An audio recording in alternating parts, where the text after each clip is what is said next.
The hospital called at 6:12 a.m. You don't get calls like that unless something is wrong. I was awake before the nurse finished saying my mother's name. 82. Chest pain. They needed her brought in immediately. My car was still in the shop. Transmission rebuild. 3 more days. I walked into the kitchen. My wife was pouring coffee. Scrolling through her phone. I need your car, I said. They want Mom at the hospital. She didn't look up. I have a meeting. It's 6 in the morning. A pause, a sigh. Then she met my eyes. Not my problem. Figure it out. There was no anger in her voice. Just dismissal. That made it heavier. Something inside me didn't explode. It went quiet. Okay, I said. I stepped outside and called Mr. Hanley next door. Retired paramedic. We'd shared small favors over the years, nothing significant. He answered immediately. I'll be there in 10. He arrived in sweatpants and a windbreaker, fully alert. No questions, no hesitation. We drove to my mother's house together. He helped her into the car gently, speaking to her with calm assurance.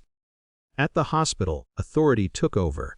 Intake forms monitors. A cardiologist explaining that it was a mild cardiac episode, but unstable, enough to require admission. The word unstable settled into the room like a weight. My mother squeezed my hand and apologized for being trouble. I told her she wasn't. I meant it. I texted my wife. She's admitted. I'll stay. No blame, just information. Hours passed in steady beeps and clinical updates. Nurses moved with competence. The system worked. When something mattered, people responded. Late the next morning, while my mother slept, I checked my phone. 31 missed calls, the first few spaced out, then closer together, then back to back, messages shifting tone. Why aren't you answering? This isn't funny.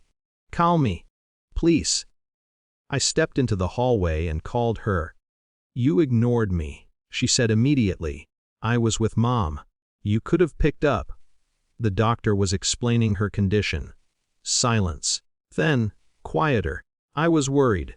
I was too, I said. There wasn't much else to add. The next afternoon, my mother was discharged with medication adjustments and strict instructions. Mr. Hanley drove us home again. He carried the pharmacy bag without being asked. When we pulled into my driveway, my wife was standing at the door. Relief crossed her face, mixed with something defensive. Inside, I explained the diagnosis, the follow-up appointment, the dietary changes. Calmly, factually, Mr. Hanley handed me a printed sheet about cardiac recovery and said, if you need anything, call. After he left, the house felt smaller. You could have told me it was serious. My wife said. I did. You didn't explain. I didn't argue. That seemed to land harder than anything emotional would have. That evening, I signed up for a temporary vehicle share program Mr. Hanley recommended. I arranged backup transportation for future appointments. I asked him if he'd be willing to be an emergency contact if needed. He agreed. I told my wife what I'd set up. Not as punishment, just as logistics. So you're just handling this without me now? She asked. I'm making sure she's covered. There's a difference between retaliation and adjustment. I wasn't trying to win anything. I was removing uncertainty.